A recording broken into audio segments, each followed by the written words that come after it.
من أسبوعين ثلاثة وتحديدا في 23 مايو بدأت المفوضة السامية لحقوق الإنسان ميشيل بشليه إن هي تعمل زيارة للصين. يا ترى إيه سبب الزيارة؟ وليه الدول الغربية انتقدت الزيارة دي كتير؟ ده اللي هنعرفه في حلقتنا النهاردة من برنامج UN بالعربي.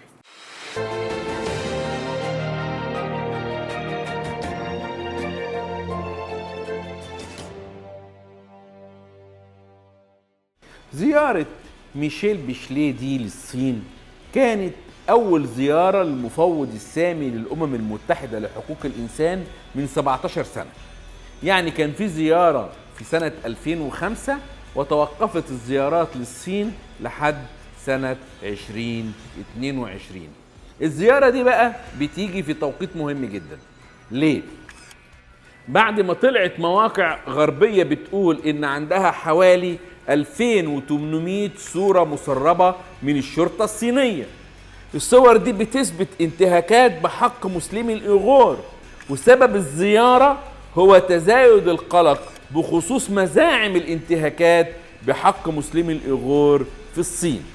طبعا الموضوع ده أو موضوع الإيغور مش جديد، ولكن بيتجدد كل شوية، وتقريبا من سنة 2019 والآليات الدولية لحماية حقوق الإنسان ما كانتش بتسكت، وشفنا تقارير وبيانات صادرة عن الدول الغربية بتناقش الانتهاكات اللي بترتكبها الصين ضد مسلمي الإيغور. التقارير دي كان من ضمنها مثلا البيان اللي صدر في 2019 للمقرر الخاص المعني بحرية المعتقد، والمقرر الخاص المعني بالإعدام خارج نطاق القضاء، والفريق العامل التابع للأمم المتحدة حول الاختفاء القسري، ومجموعة العمل التابعة للأمم المتحدة المعنية بالاعتقال التعسفي. كل دي تقارير كانت صادرة عن الآليات الدولية لحماية حقوق الإنسان بتتكلم عن الانتهاكات اللي بترتكبها الصين ضد شعب الإيغور. زيارة بشليه بقى صحيح إنها أول زيارة عن طريق الآليات الدولية من سنة 2005، لكن في سنة 2019 كان في زيارة لمسؤول أممي آخر اسمه فلاديمير فرونكوف. عمل الزيارة للمنطقة ذات الغالبية المسلمة في أقصى غرب الصين، واللي شاف من وجهة نظر المقرر إن الحكومة الصينية بتبذل جهود لمكافحة الإرهاب. كمان موضوع الإيغور كان موضوع مهم جدا في الدورة 49. اتكلمت عنه الدورة واتكلمت عنه الدول الغربية، سواء في البند الأول أو البند الثالث أو البند الرابع من جدول أعمال مجلس حقوق الإنسان في جنيف.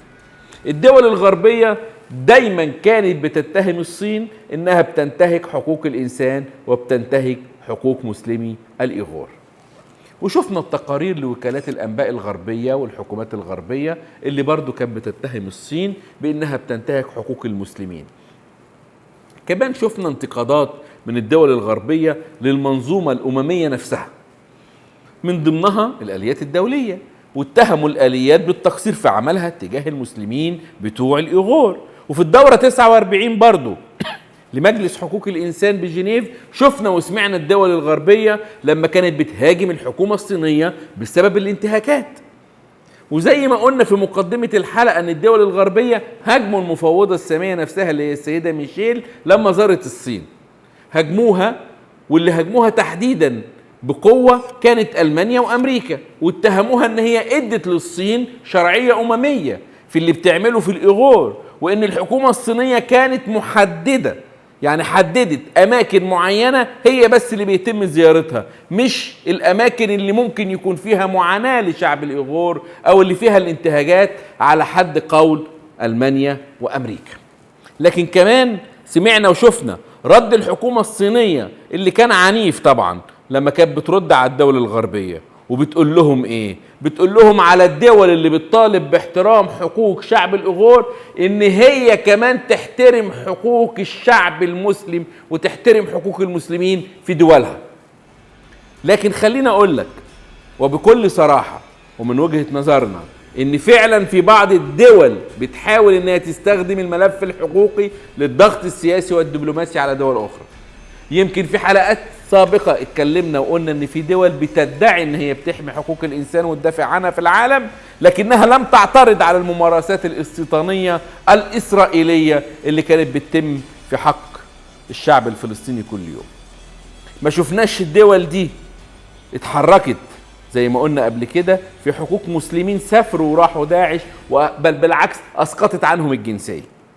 ما شفناش التضييق على المسلمين في بلدانهم او حتى خطابات الكراهية اللي كانت بتمارس اتجاه المهاجرين المسلمين.